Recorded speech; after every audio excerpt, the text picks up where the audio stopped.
However, there are also situations in our life that we need some considerations, we need some interpretations that somewhat along the way we are confused and we need God's wisdom for us to understand it. So not all of us, although we have the right to do things, but morally, if you are going to gauge it in the moral standards of God, that right that you have is not beneficial to all. And it is a sin in itself. And more so, when you are doing things, think that there are people who would be, stumbled when you are doing that. Just for example, in our care groups, in Tawag care group, we have a sister who is also sometimes attending. So who is a Muslim brethren. So she is there. She wants to attend and be with us. So at least we have to say to our brethren, huwag kayo magluto ng baboy. Baka ma-offend siya, di ba? So, at least, i-ano muna, all the right mo na pwede kumain ng baboy, sabi ng taga-UP, mga bayboy, but it is not beneficial for those who might be attending in there. So, not all the privileges that we have as a Christian is beneficial to all of us. Today, let's have a continue on what we have been studying last week about work. How many have work? Yung yung binabayaran. Yeah. How many po yung mga nag-work lang, wala namang bayad. Walang bayad. Nag-work po, wala namang bayad. So our scope for this morning po, it doesn't only constitute to those people who are working with payment. Even those students, even those yung mga housewives, they're also working, right? They are also working, right? And sometimes, napakahirap ng trabaho nila. Tama po. Napakahirap po ng trabaho nila. Now, while we are working, we need to understand, as per the ethical standards of God, as to what purpose am I working for? Anong purpose, anong dahilan while you are working? You are going to spend here, maybe some of us, sabi na, kilala na po natin sila, matagal-tagal na, 30 years na. Diba? At mayroon pong mga umuwi sa Pilipinas that they are broke after they went abroad as an OFW. Bakit? Because they might have not known JCM and no one had taught them about the purpose of why are they working. What's the very purpose? First and foremost, Christians should know the very purpose why you are working in here. Amen? Papost-post lang ba yan sa FB? Papost-post lang ba yan sa FB? When I came here, that was January 31, 2006. And it took me more than 5 months to find a work because I already have a standard in me that I should work as a teacher. Because like Pastor Daniel, he has his license with him. So I should be working as a teacher. I should find a work as a teacher. So I applied in many schools. They called after I got employment in the construction company. So I am now working in the construction company, and they told me, my colleagues were telling me, oh, what are you working in the UAE? Well, I'm working in the construction company. What's the job description? Yes, we're making hollow blocks. Making hollow blocks. Well, we wanted to make hollow blocks also in the UAE. Kasi construction, ang idea nila sa construction po, yung talagang hard labor, hindi po sa office. So why God has put us in a situation wherein parang ang layo, ang layo ng job description. He wanted you to just, humble down before the Lord and ask wisdom in a situation wherein parang unfavorable for us. Let's go with the word. 1 Thessalonians chapter 4 verses 9 to 12. According to the word of God, in verse 9, parang medyo philosophic ang pagkasabi. Sabi niya dito, now about your love for one another, we do not need to write you.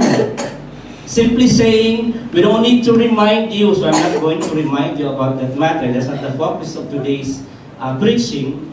For yourselves, and I hope so, for JCM, have been taught by God to love each other. And in fact, there are evidences that you have been doing that.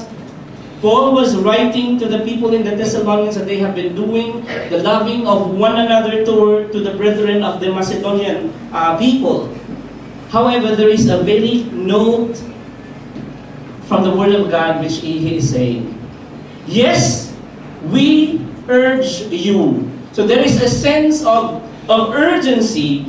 There is a sense of adding more to the existing thing that they are doing. Not just simply loving one another, but the Word of God is saying, we urge you, brothers and sisters. By the way, to the brothers and sisters po ito, hindi po ito sa mga anak ng nasa labas. These are for the brothers and sisters. To do so more and more. Can we say that? To do so more and more. Si Paul po, lagi niyang paulit-ulit. In fact, when he was in prison, sinabi niya, again, I say it, rejoice. And again, I say, rejoice. Paulit-ulit na para ma-remind po tayo lagi. And to do so more and more. Ano yung more and more na yon? And to make it your ambition to lead a quiet life, you should mind your own business, because each of us have own business to take care of. We have our families to take care of. We have our career to take care of. Families and extended families to take care of. Just as we have told you. So that ito yung bottom line of the purpose why we have to do it. You should mind your own business and work with your hands, just as we told you. Ang bottom line, sinasabi na dito, so that your daily life may win the respect of outsiders, and so that you will may be dependent on anybody. If we were to put it in the context, i-replace natin yung JCM, masasabi natin na pwede natin sabihin, now, JCM, hey, about your love for one another, we do not need to write to you again, for you yourselves have been taught by God to love each other. And in fact, you do love all of God's family throughout, sabihin natin, the UAE. Yet we urge you, brothers, to do so more. Ano yun? To make it your ambition to lead a quiet life more and more. Amen? Parang more and more. You should mind your own business more and more also. At ito yung pinaka-focus natin today. And work with your hands more and more, as you have been told. Anong bottom line? So that your daily life may win the respect of outsiders. May mga tao po kasi that is looking at us, especially if you profess that you are a Christian. That's the title of our discussion today. To what purpose am I working for? Alam niyo po ba ang purpose natin? I believe so. Meron na kayong listahan ng mga purposes why we are working. Ang exhortation natin for today from the Word of God is that you have to add on it. You have to add what is lacking on that purpose para mayroon tayong focus. Kasi pag wala po tayong wala tayong focus, parang useless lang yung ating pagtatrabaho sa UAE.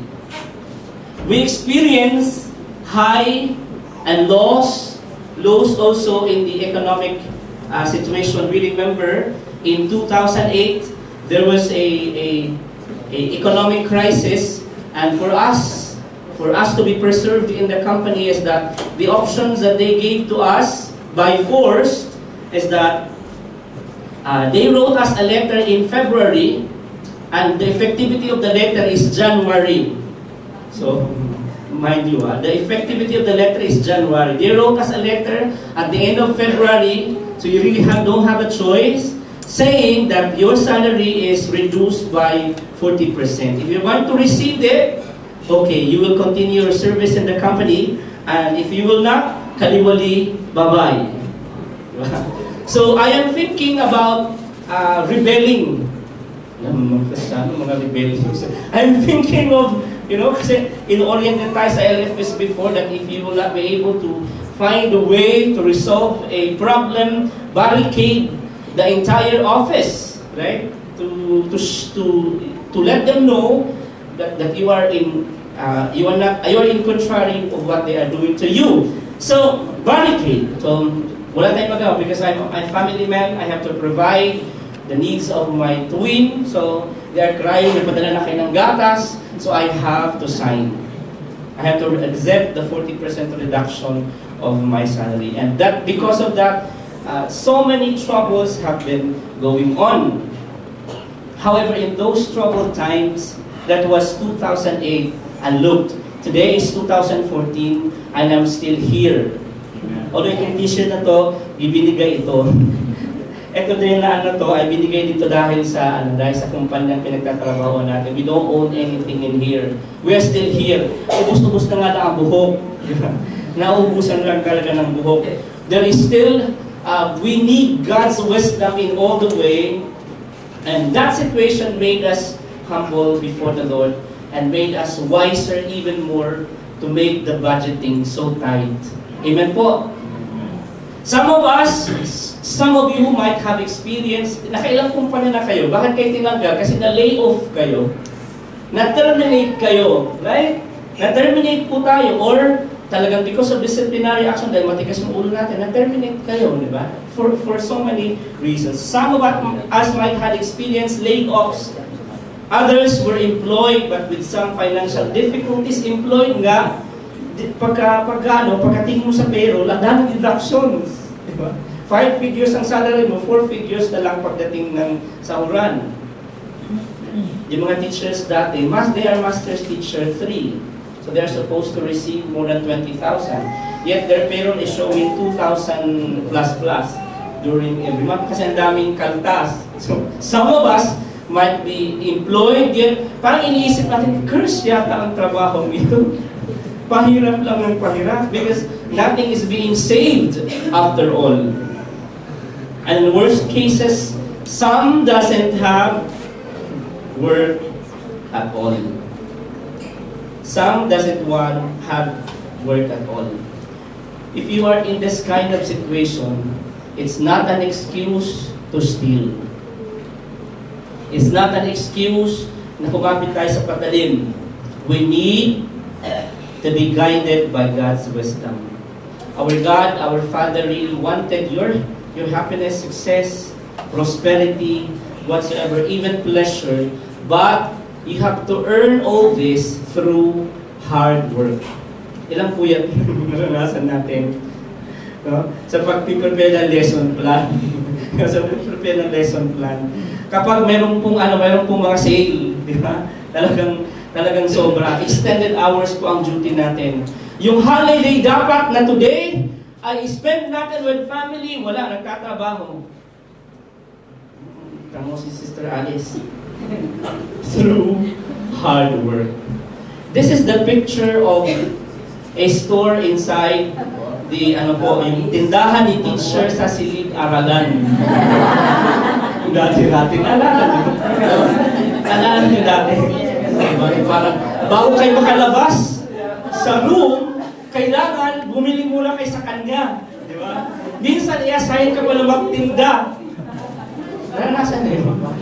Naranasan mo pang magtinda. Talagang she multiplied her time to even earn additional, no extra living. But if you're going to see it in the ethical standards, parang hindi siya karapat-dapat kasi ginagawa nila during working hours, no?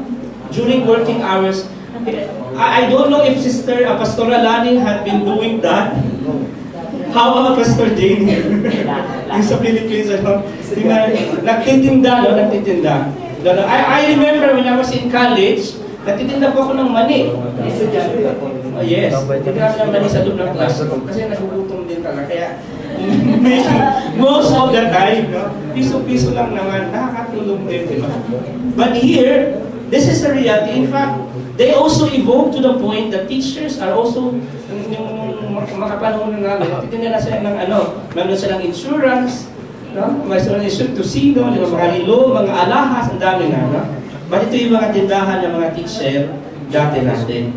They also have a work. Yeah. May ballpen pa. But to what purpose really that you are working?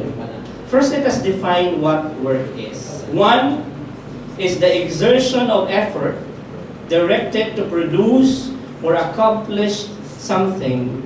So there is really labor, there is really toiling. Exertion of effort, may papawis yan. Kung ang air condition, ang room, ano natin, mga offices natin is air condition, anong nag-i-exert ng effort yung ating mga utak? Minsan nakapagod yung utak ang gumagana, right? Nakakapagod din. You're exhausted, kaya kailangan mong kumain after that. Exertion of effort in order to produce an output. Make sure that when you are working, there is an output, because if you are only working idly, we have an output that is not a work in itself. Kasi ang physics, nagko-compute kung mayroong work talaga na na-accomplish. Kung wala, it is not a work. Christians, exertion of effort. There is an effort that needs to be exerted by us who is employed. Employed tayo lahat unless may mga businesses tayo this time.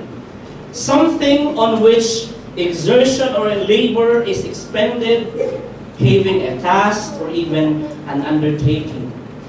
Ano din siya? Work din siya. Productive or operative activity. And this is very true to us if you are employee, employment, as in some form of industry, which is very true to all of us during our time, that really earns a form of livelihood. Kinakailangan magtatrabaho tayo. That's why we are being exhorted from the Word of God. Ecclesiastes chapter 3 verse 9. Sinasabi dito, whatever your hands finds to do, do it with all your might. Ibigay na natin ang pinaka-the best, because according to the Word of God, in Sheol, all of us will go, except those who have been born again. And then, kapag namatay po tayo, wala na doon work. Hindi ka na magtatrabaho. You choose to extend, to live here on earth. In fact, during your birthday, you wanted to stay young. You wanted to even add another year of your age. So you wanted to stay longer. And when you wanted to stay longer, that needs maintenance. Therefore, you have to work. Whatever your hands finds to do, do it with all your might. Halata po kapag we are working and then there is superficiality. We are just working because matatanggap natin naman talaga yung sahod kada buwan. But you know, if your boss really noticed that you are working with all your might, there is an extra effort, wow, there is bonus. Amen? Ayaw na mag-in, hindi ka nakatanggap ng bonus, hindi ka nakatanggap ng tip. Malungkot yata kasi, 3 digits naman yung tip. Whatever your hands finds to do, do it with all your might. Amen? Dapat po sa mga Christian worker, ito yung inyong magiging theme. Ito yung maging motto natin. Whatever our hands finds to do, we have to do it with all of our might. Now, based on our contract with the respective industry that you are in, do with all your might whatever things you can do in order to discharge the services with quality doon po sa mga ginagawa natin. Amen po? Doon po sa mga ginagawa natin. Muna na tayo ngayon with regards to our work. Bibigyan natin yung pinaka-the best. Amen? Hindi tayo malamya. Amen, sa pagtatrabaho. Ibigay natin yung buong-buo. Amen? Ibigay natin ang buong-buo yung ating best when we are working. How to do it kasi Pastor Andy, paano kaya Pastor Andy? With all the smiles, with all the... Kaya nga minsan, di ba, pumunta kayo sa mall, pumunta kayo sa mga nagtitinda ng mga damit. Ano lang ninyo? Ang ayos-ayos ng pagkalagay. Ayos ng pagkalagay, tapos ginulon nyo. With all their might pa naman din yung pag-ayos-ayos talaga. Pero plansado, tapos ginulon lang ninyo. Buti na lang, they have that heart of service, no? Hindi naman kayo, bakit hindi na sa dati? Buti na lang. Amen. Kaya po tayo nagtatrabaho because we have a need. And sometimes, yung need na yan ngayon ay nadadagdagan na. We were conversing with Pastor Daniel, hindi na 5 yung pangangailangan ngayon na basic. Meron na daw electronics na naging pangangailangan na daw according to the survey. Alam lang natin yung 5 pangangailangan. Magkaroon ka lang ng damit dati na nakagaya ni Adam and Eve, ay hindi naman bago na, modern na tayo ngayon, okay na, di ba? But now, there are needs. And needs exist and continue to exist because you exist. And how our needs are met. All of us believe in the Word of God, of course. Philippians chapter 4, verse 9. What does it says? But my God, can you say this? But my God shall supply all your needs, all my needs, according to His riches in glory by Christ Jesus. This is the letter of Paul to the Philippians. However, if God is going to supply our needs according to His riches and glory in Christ Jesus, why is it that Paul, in his writings to the First Thessalonians, he is saying, "For ye remember, brethren, our labor and travail, for laboring night and day." Remember, kapag nag-work tayo, nag-exert tayo ng effort, mayroong labor, mayroong toil, ang hirap. Because we would not be chargeable unto any of you. We preach unto you the gospel of God while they are preaching the word of God. I like Paul because he's really providing for himself. He is a model of a servant of God that is not dependent. He is independent from the support financially of the other people. Philippians 4:19 is saying that God is going to supply your needs according to His riches and glory in Christ Jesus. However, in 1 Thessalonians, He is saying that He is laboring night and day. So hindi pala siya yung magic na opportunity. Mabuti na lang kayo, nung sa Old Testament, may sino yung prophet na dinalahan ng hamburger? Di ba? Dinalahan siya ng hamburger. Sige ba, nasa cave siya, wala talaga siyang means. So by miracle, in any means, dinalahan po siya. Hindi mo dadalhin sa ating pong bahay unless you order yung McDonald's natin. Amen? You have to pay for it. And that payment, you have to work for it. Amen? Amen? Amen? Amen. Now, what God is supplying then, this is the question. If in meeting our needs requires night and day of toils. Nagdadala ba kayo ng trabaho sa bahay? Sometimes, nagdadala ba kayo ng trabaho sa bahay? May especially kung teacher talagang nagdadala sa mag-lesson plan. Nagdadala naman sa bahay sa school mag-lesson plan. That's what I don't want in the DepEd before kasi nga meron naman kasing uniform lesson plan na pwedeng sundin ng lahat, di ba? Hindi na yung paiba-iba para uniform ang result. Kailangan talaga isulat. Pangit na sulat ko. Yan, magandang sulat kaya. What God is supplying then, if in meeting our needs requires night and day of toils. Exodus 28 verse 3 says, let us dissect from the word of God. God said to Moses, "And thou shalt speak unto all that are wise-hearted, whom I," sino yun? God, "have filled with the spirit of wisdom, that they may make Aaron's garments to consecrate him, that he may minister unto me in the priest office." The underlined phrase is, I, which is God, have filled with the spirit of wisdom, to whom and to all those who are wise-hearted men. If we're going to see here, yung skill na ibinigay sa tao, to those wise person is that, parang sastre, manalahi, nagbuburda. Kaya yung mga nanay natin, kung alam natin na mananahi sila or nagbuburda sila, sabi ng couturer, ay even in the biblical times, mayroon na po yan. Amen? Ganyan din, in Exodus chapter 31 verses 3 to 5, God said again, "And I have filled with him with the Spirit of God, with wisdom, with understanding," ano pa nakasulat doon? "With knowledge and with all kinds of skills to make artistic designs for work in gold, silver, and bronze, to cut and set stones, to work in wood, to engage in all kinds of crafts.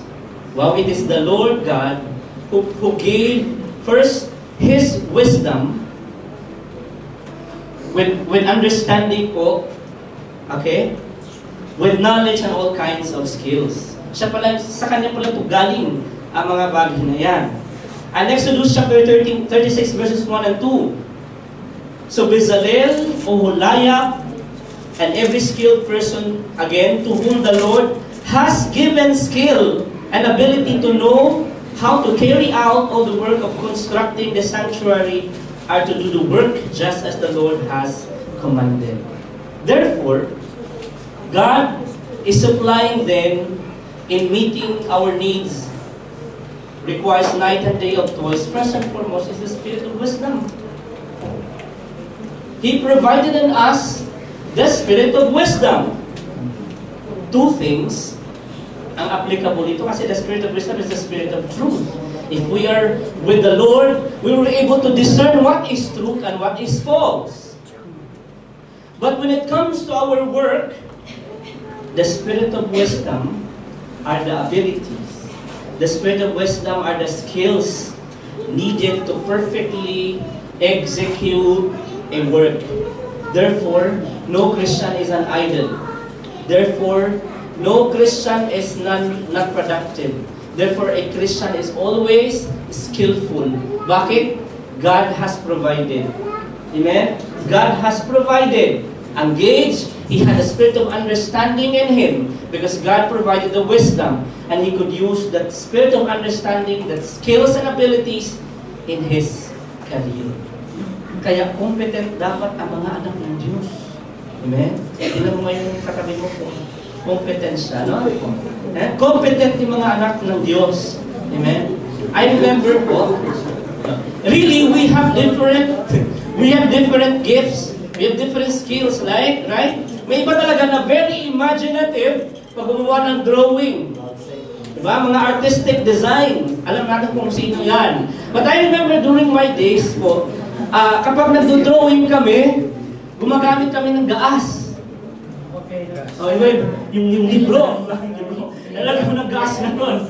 Tapos, i-trace namin yung mga forma. Kasi hindi ka kami marunong mag-drawing. Kasi may mga ganun talaga na possess with the imagination on how to draw. So, para sa kanila yun. Yeah? Para sa kanila yun. But God is perfectly or distributing these skills po equally to all of us. Kasi kung pare-parehas na lang, sino nagagawa ng iba? Sino nagagawa ng ibang servisyo? Amen? So He is providing us the spirit of wisdom, simply the spirit of truth. In the spiritual application, we're able to know what is true and what is false. In terms of our work, we have the sufficiency of the capabilities and skills for us to effectively work. Yung parang kahit nga hindi natin tutulan, grasya ng Diyos yun. Amen? Kaya may mga engineering terms na lang natutunan. Alam ko na rin mga BOQ. Alam ko na rin mga bagay-bagay na may nadalaman na ako doon. Thank God for that. Therefore, with all the God-given wisdom, the abilities and skills, Christians should work purposely. Christians should work with a purpose. And you should know that first and foremost before you accepted the work. Baka kasi excited lang yung makatanggap ng offer letter. Immediately, hindi natin binasa yung terms and conditions. No? Excited talaga because ito na talaga yun. No? Christians should work with purpose. Meaning, Christians understand that they have various God-given goals to meet. So therefore, your work is not accursed. First and foremost, in Genesis, napaka-special ng trabaho na binigay ni God kay Adam. Anong sinabi niya? You have to name. No? Pangalanan mo. So siya yung unang botanist, siya yung anthropologist, siya yung mga una, sa mga una. Di ba napaka-special? And He is going to manage all this. Napaka-special. Nawala lang yun because of the sin. Now, through Christ, it has been restored in us. So in our time, those noble kind of work is being restored in our time. So we have to work with the purpose, with the abilities God has given to us. Let's start with one of the 7 purposes. Why am I working for? I believe some of you already knew this. Now, if you have not put this on the list, on your list, add it first. One is from our text, 1 Thessalonians chapter 4, verses 11 to 12. Sabi po dito, kung mga ambisyoso tayo, we have to make our ambition holy. Therefore, what kind of ambition is that? Is to lead a quiet life. Make sure that you are in the workforces. Di ba ang gulo sa opisina natin? Baka kayo nakikigulo. Baka kayo yung boss ng gulo. Baka kayong angas doon sa opisina. Di ba? Kayong mga angas doon sa opisina. Sabi doon, make your ambition to lead a quiet life. Be a man of peace. Be a man of peace. You should mind your own business. Actually, in line of work po, meron tayong, wala mga intruder dapat. In the line of work, hindi po natin aakuin yung trabaho ng iba because meron ka namang specific job description. Because in respect to the authority, we have to honor that authority. And sinasabi dito na work with your hands as we told you, so that your daily life may win the respect of outsiders, and so that you will not be able to be dependent on anybody. The very purpose why you are working there at your respective companies right now. Nasa gantut po ako, huwag niyo pong mispronounce that. Nasa gantut po ako, some of us in Katiban Alami, some of us nasa ibang construction company po, nasa school. The very aim, the very purpose that you are working is one, to show virtue to others. One is to show virtue to others. Ano yung show? Showmanship lang pala ito, Pastor. Showbiz pala ito. No? Show virtue to others. Be a good example of those who are working within you in the company. Amen? That they can see in you the virtuous person. 2 Peter chapter 1 verse 9.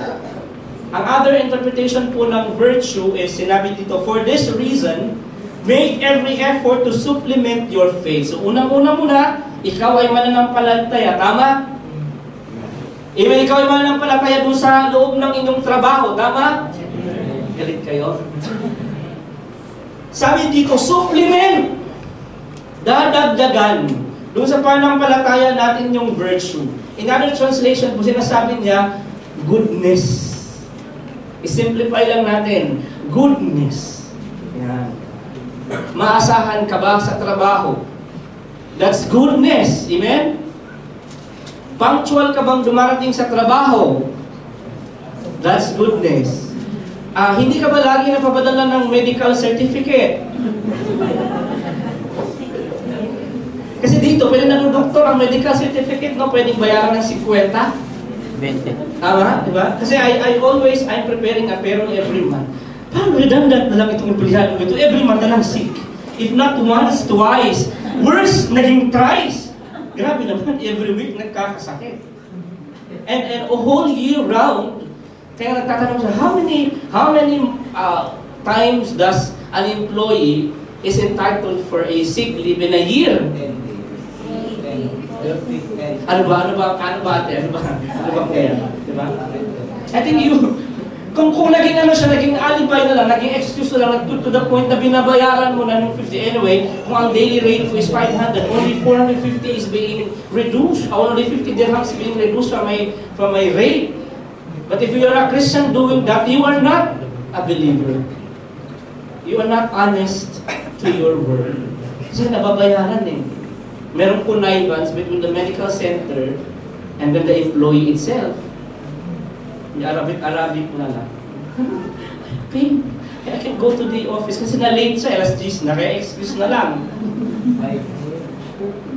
Sabi ng Word of God, for this reason, make every effort. No, meron talagang work eh. Kasi make every effort. As we define the work beforehand, mayroon talagang exertion of effort to supplement in your faith. Na nakikita talagang ebidensya ng ating pananampalataya, that kind of virtue. Goodness, and with that goodness, yung competence po kasi you are knowledgeable of the work that you are doing, in the job that you are in today. Amen? Amen? Amen. The second thing is, the second purpose that you should know, and I believe the first one, you have done it already. Sa mga hindi po naglilista, mamaya po ay dapat memorize natin yan bago tayo makalabas dito.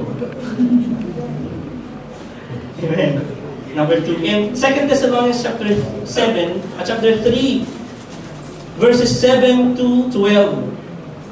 I think this was also the text last week, and really the Word of God is just connecting of today's word to remind us. For you yourselves know how you ought to follow our example. I think this includes Paul and his team.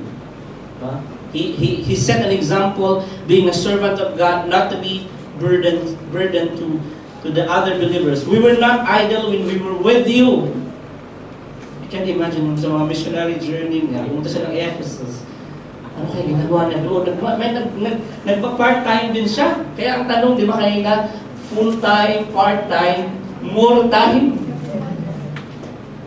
Kaya if you really wanted to meet even our goal in work and to support our family, which later on you are going to see that not only the immediate families that we are going to support, no, kasi baka you are in doubt, kailangan talaga supportahan pati yung lola ko. Kung enabled naman, kailangan supportahan. Kinakailangan daw, when a Christian should work, he should work with sufficiency. Therefore, kung in a week time, yung allotted natin na work is only 40 hours and that you have this income, you have to add a little bit of the time. Bawasan mo na yung pag-EFP o yung mga senseless time. You have to use the other 8 hours as an additional time for you to work if you're allowed to do so. For as long as you are doing it in a noble way. Amen. Tapos may mga career fair dito, ano? Tapos may mga activities tayo na may mga options for us to have an additional income. We were not idle when we were with you, nor did we eat anyone's food without paying for it. So I have to remember this whenever we have a Bible study in Abu Dhabi. Because with due respect po sa kapatid namin, sila si Pastor Bong, let me mention also, and Sister Raquel, they would always, they're so hospitable, they are always providing a sumptuous, hindi lang yung last week iba, tapos yung iba, sumptuous food. Lord. Without paying for it, so they paid for it. On the contrary, we work night and day, laboring and toiling. Ito yung sinabi ni Paul. So that we would not be a burden to anyone, to any of you. The second purpose why you are working in here is that for you to live independent of charity. Na hindi ka na dapat yung tinutulungan. Na hindi ka na yung dapat na sinusuportahan financially. Na hindi ka na dapat burden, na hindi ka na dapat pabigat. No? Hindi na dapat. Okay? Kung ito yung maging goal natin as a church and as a member of this church, then we can extend our charities outside the borders of JCM family.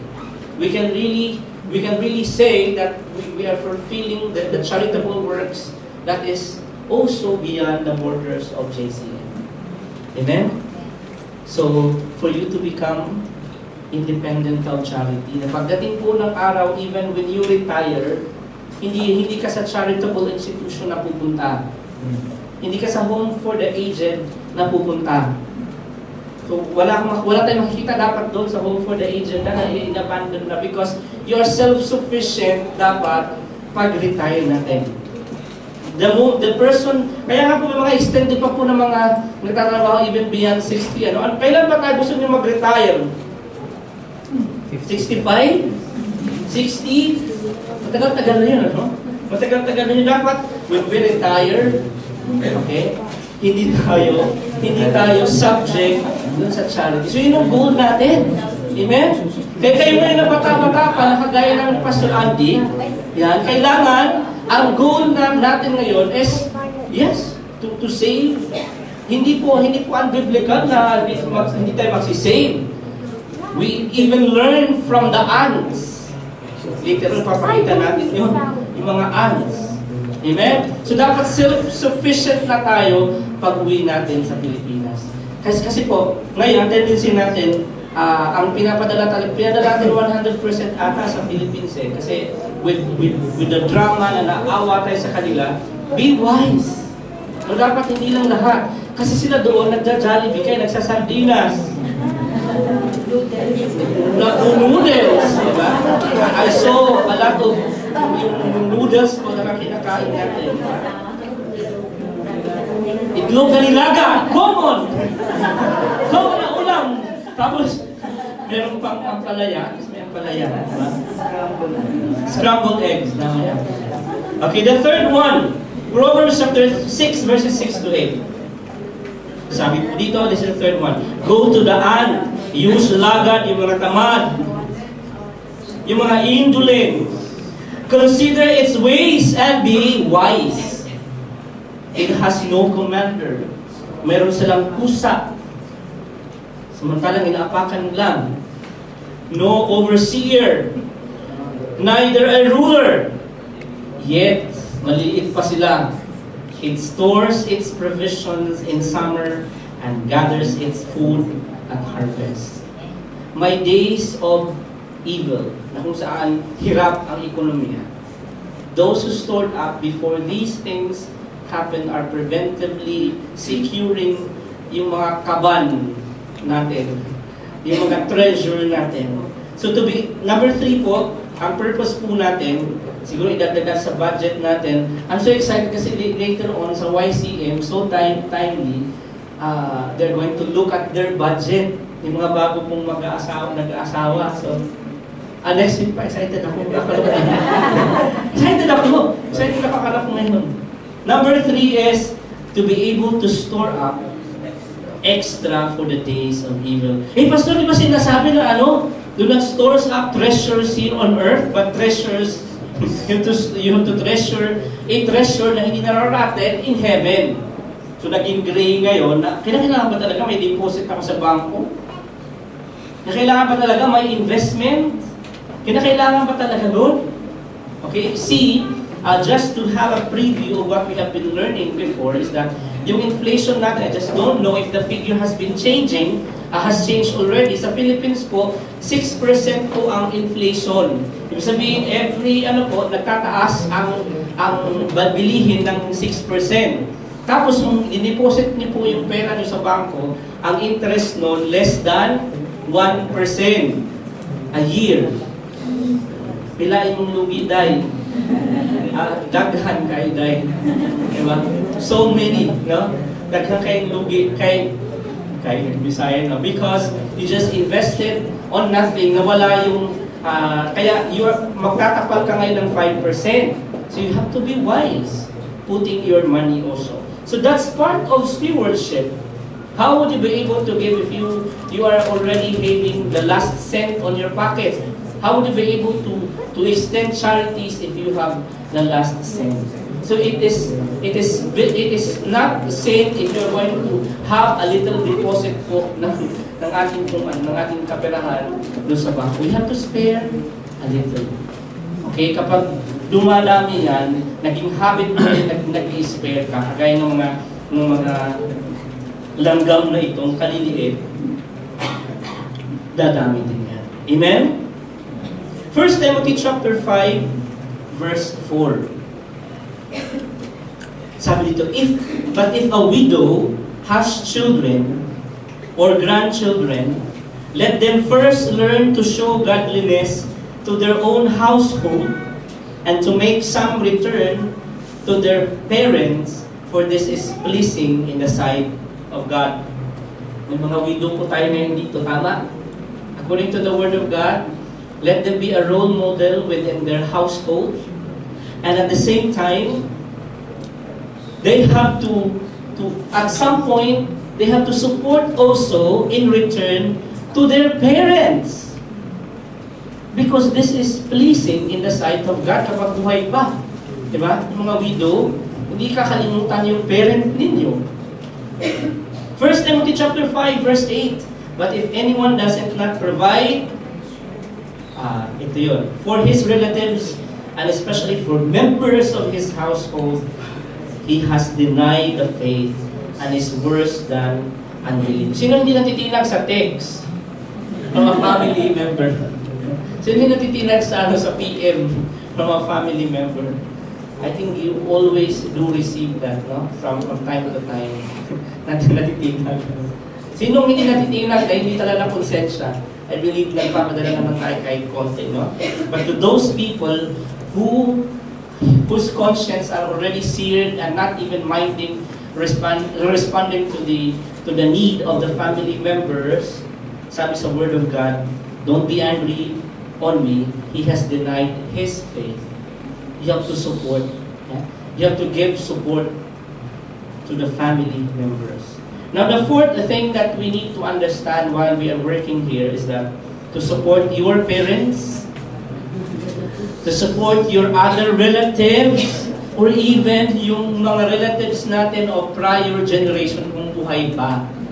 No? Kung buhay pa, di ba?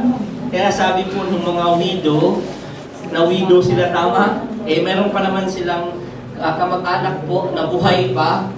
Okay, so we are also being called to the widow po na mag-support. And to those who are believers in general, to support the members of the family and relatives. Wala akong relatives, pastor! Paano ka nabuhay sa mundo ito? Paano ka dumating sa mundo ito? No, you already have denied the existence. Parang isinabi mo na patay na sila, pastor. No? Hindi po. You are being called, you are called by God to support them. 3 more to go. Proverbs chapter 13, verse 22. A good person leaves an inheritance. May mga last will and testament na ito, ano? Marami na mamatay dito. Mga believers na pinapatay na agad. Leaves an inheritance for their children's children. But a sinner's wealth is stored up for the righteous. Nagkaroon ng favor, no? Na ibibigay, na isasalin yung kayamanan sa mga non-believers towards the righteous. Naging favor ngayon sa mga righteous. 2 Corinthians 12:14. Sabi ni Paul, now I am ready to visit you for the 3rd time, and I will not be a burden to you, as what he has been saying, because what I want is not your possessions. Hindi siya makasarili. But you, after all, children should not have to save up for their parents, but parents for their children. Black and white po, sinasabi. Parents. How many are parents? Amen? You are, sabi ng Word of God, children should not have to save up for their parents, but parents for their children. Pero ang children ba, hindi pwedeng mag-save? Pwede, no? Pwede. Hindi pwedeng ano, kung children pa lang. May mga anak ng mga millionaire talaga, they are being called to save. So hindi ko kasalanan kung ang children mag-save din. No? Hindi siya kasalanan. So, the 5th purpose why you are working here is that to enhance the lives of Sophie and my kambals, the children, including the grandchildren. Ang ating pong directive is that sa mga Kristiyano dapat nandoon yung riches kasi pinifavor na ni God eh. Nandun na yung favor ni God. Nung nanalangin si Solomon po na, Lord, do not just make me poor nor rich, Pero kung titignan mo naman yung kanang kalagayan, meron siyang palasyo, dami niyang negosyo, dami niyang gold. Ano niya favor? Amen? The very purpose why we are working right now, number 5, is for your children's welfare also in the future. Kaya ka nagpapagod. Kaya nga hindi mo, minsan, isinantabi mo na lang yung bulyaw sa atin, ano? Although ang sakit, emotionally. No? Sinasabi na lang natin yung minsan ng pagpapahiya sa atin. Because of them. We think of them. Sasantabi natin yung time na we are supposed to be with them in the Philippines or wherever in what province you came from, to be with them. Sinasantabi natin for them. Sometimes hindi yun naiintindihan ng mga anak natin. Lagi lang kayo umalis. But it's for them. Be sure it's for them. No? It's not for you. So to enhance the lives of our children. I came from a poor family talaga na to the point na when we go to school, sa public school kami nag-aaral na wala po kaming yung katawan namin, pinabayaan namin mabasa. Kasi yung libro namin, binabalot namin yung plastic. Tapos kasi naka-net bag kami, naka-net bag yung bag namin, net bag. And then we have to walk all the way from our place, mga more than an hour yun, so pataas, tapos pababa, and then the same thing, papabalik. So it is really a hard life. So, but when we go to the school, we go there very early kasi galing kami sa probinsya. And then when we go there, ang mga libro po namin, punit-punit na yung wala na ibang page. So, ang pag-aaral po namin kulang din kasi during Monday, half day lang ang pasok namin, which is in the other school day kasi tataas pa sila from the city, pupunta ng bundok na doon namatay si Magsaysay. Magsaysay ba yun? O si Magsaysay na. Yung sa Mount Manunggal, diba? So, on Fridays naman, half day din kasi bababa na naman sila. So, talagang hirap po. Tapos yung ulam namin, laging yung tuyo, tapos yung tuyo na medyo yung tuyo na meron na talagang aftertaste. To the point na talagang magsisave kasi si Lola. Tapos every night din, kailangan namin magiling ng bigas. Ginigiling namin yung bato na sila kakalate, walang ginigiling namin. Tapos yung ang tao sa Bisaya, tahog. Yun pa namin, di ba? Kasi siseparate pa namin yung bigas. So, yellow corn yun. No? Yellow corn. Yellow corn yun. Kasi muna namin dapon. Tapos ang tuyo, pag mayroong kaliskis, di mo nabubutas yung dahon. Kaya wasak ang baon mo pag kinain mo. It's hard. I have to drink this for my children. Parang din. But it really taught us a virtue of perseverance that despite of all those hardships, you really have to pursue with your dream to finish. And even my father doesn't have the means to bring me to college, no. So kailangan lumayas. I left. No? I left without his permission talaga. I left our place to find a better way for me to be educated. So, so yung children natin ang iniisip natin while we are doing the toils here. Yung kanilang future. But we have to instill in them na hindi ito pinupulot. May virtue dapat, meron dapat na parang na hindi ito pinupulot. Yung pera dito ay pinaghirapan din ito. Pinaghirapan ng pinaghirapan. To the point na yung minsan nadidegrade tayo, yet we just continue. Amen? We just continue, enhance their life. Psalm 112 verse 5, it says, "Good will come to those who are generous and lend freely, who conduct their affairs with justice." Take note of the word generous and lend freely. Ibig sabihin, nagbibigay siya ng wala ng kapalit. Wala ng kapalit. No? Kapag naman, actually, the thing I talagang we need to adopt this generosity in us, then this will be fulfilled.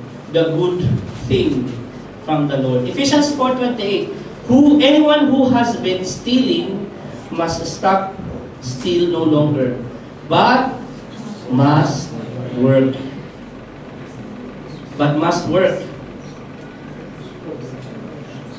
Doing something useful with their own hands.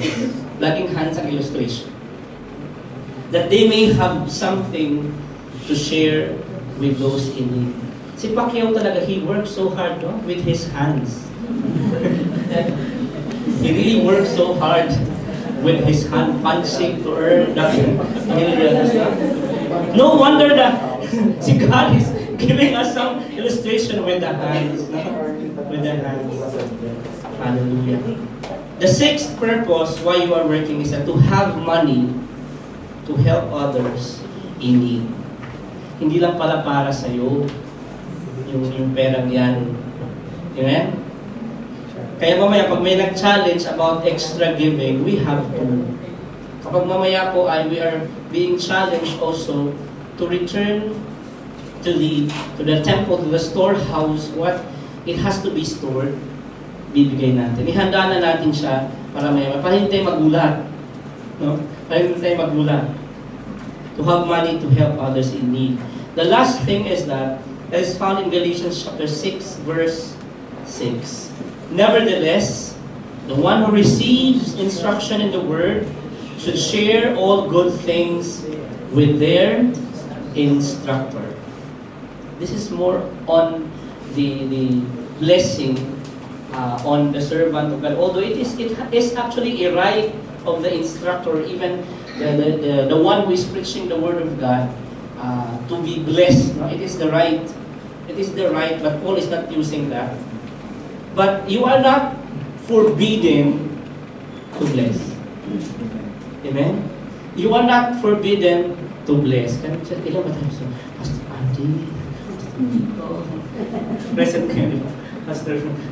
Pastor Daniel, Pastor Alani, Pastor Greg, si Pastor Jas, Pastor Jun po. Yeah. You're not forbidden to bless. You're welcome, most welcome to bless. Amen. Amen. You remember them even during their birthdays. Nag-i-amen o nag-i-amen? Remember them during their birthdays. Baka sa isipin nyo na, ay, laki-laki yan ng mga sweldo nila, ang gaganda ng mga sasakyan. Diba? Hindi na kailangan yan. The thoughts counts, right?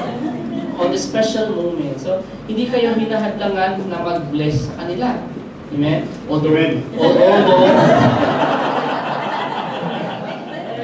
the goal itself is not just exercising it. Hindi kayo hinahadlangan. Sabi sa Philemon chapter 1 verses 4 to 7, I always thank my God as I remember you in my prayers because I hear about your love for all His holy people and your faith in the Lord Jesus. I pray that your partnership with us in the faith may be effective in deepening your understanding of every good thing we share for the sake of Christ. Now, anything that you received right now in a monetary form, anything, salary, bonuses, make it to the point that you have allocated a portion of it for the kingdom of God, for God's kingdom. The very purpose, one of the very purpose why you are working is to have that money, for as long as it is a noble cause for God's kingdom. The preacher of the word is serving in God's kingdom. In the real sense, actually, those who are serving in God's kingdom, hindi talaga dapat sila nagtatrabaho sa secular world. Kasi mga Levites, sila lang talaga sa temple works lang. In our time, we allowed it kasi si Paul naging tent maker. So siya din naging model natin in this. Pero, kinakailangan we have a portion. All the monies that you have received for God's kingdom. Amen? There are 7 things. So there are 7 aspects pala when it comes to budgeting. There are 7 aspects when it comes to budgeting. In conclusion, it is God who gives you the wisdom.